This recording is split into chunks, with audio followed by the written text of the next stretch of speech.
What an actually massive update. Gargantuan, some might say.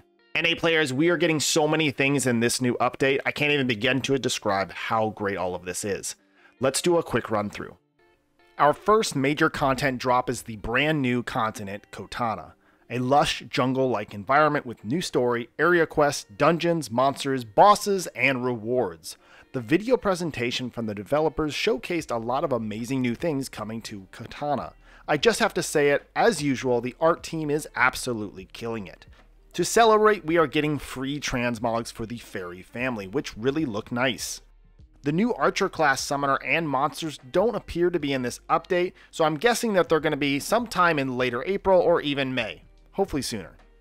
Changes are getting made to our summoners' skills. We're going to have to dive a little bit deeper to really see how this is going to affect our summoners. The Path of Adventure is getting a hard mode which will drop increased rewards including 6-star runes. That's right, all of our 5-star runes are now garbage. Not really. It's going to take a while to farm up these new runes, and with 6-star runes we get more main stats, more substats, giving a much needed power boost to our monsters. We also get destroyed runes and shield runes. To get those 6-star runes though, you'll have to beat the new boss, Karmi. 6-star runes come with a new upgrade system called Rune Alchemy. Rune Crafting is the same as what we've originally had in the alchemy profession, they're just moving it to a new home. Rune Succession is when the stones and enchantment books that are currently on your 5-star runes can be partially transferred to your 6-star runes, so thankfully we don't have any wasted books. Rune Combination, you can take 3 6-star runes that aren't that great and combine them together for a chance at a better set of substats. Dissembling runes is being moved to the new alchemy menu and should be a little more user-friendly. Some things being added that are actually pretty big. Expedition is getting a hard mode and they are reducing the number of runs from 20 per day down to 7 a week, greatly increasing the rewards from each run. Battlefield will now have a ranking system which hopefully will make it slightly less horrible. It's still gonna suck, sorry, it needs a total rework. Give me some sort of MOBA style battle arena, that would be really cool. Galeos Runes is going to allow you to select certain conditions, making the ruins harder and also providing more rewards at the same time. I imagine those conditions you could check would be something like 25% less healing or 25% less damage from your summoner. Whatever it is, you'll be able to check the box and get more rewards if you're able to complete that stage with those conditions. Auto mining is here and you will have a certain amount that you can automatically mine each day, which is great because I hate mining. As your account level grows, you'll be able to auto-mine more. This caps out at account level 50. Lastly, Skystones are getting added to support runs in elite raids, giving us a massive incentive to continue doing support runs of each raid daily. I think we're almost there with Skystones, but we just need a little bit more. Or give us a pity system when upgrading gear. That would be nice. Moving on to April 19th. Guilds are finally getting some love. Guild Town is a new area that will allow us to use the hot springs, fish for those event-only fish, and use the exploration lizard man all from one area. Later on, we'll be able to decorate our guild town and really bring a sense of community to the guilds. Skill point sharing. This is probably the most important update since launch. Skill points are a massive resource and a massive boost to your summoner. As of now, there is little to no incentive to use skill points on a different summoner other than your main.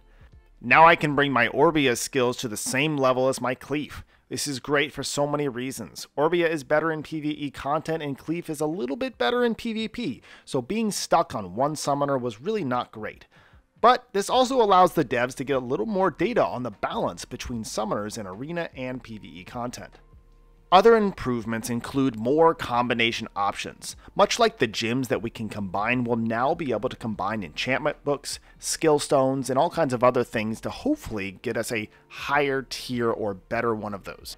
Auto-clearing dungeons is now a thing. After you've beat a certain dungeon 10 times, and you have more than 40% more combat power than the dungeon, you can automatically clear those set of runs with an auto-clear ticket. Brawl Arena got changed.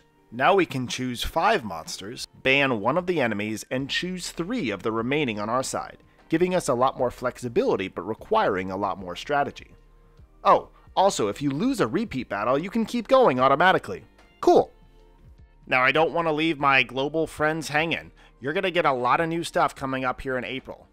In week 1, you're going to get a brand new area called Hero Area, which is essentially like an alternate reality of the current world. There's a lot harder bosses, a lot harder monsters, all out in the field. It's a great place to auto farm, and it's a great place to farm gold and all kinds of other materials. I'm going to have an entirely full guide on the Hero Area for you ready here in a little bit, ready for when this drops. You're also getting a brand new raid, the Naraka raid, probably one of your more important raids in all of the raids that are available.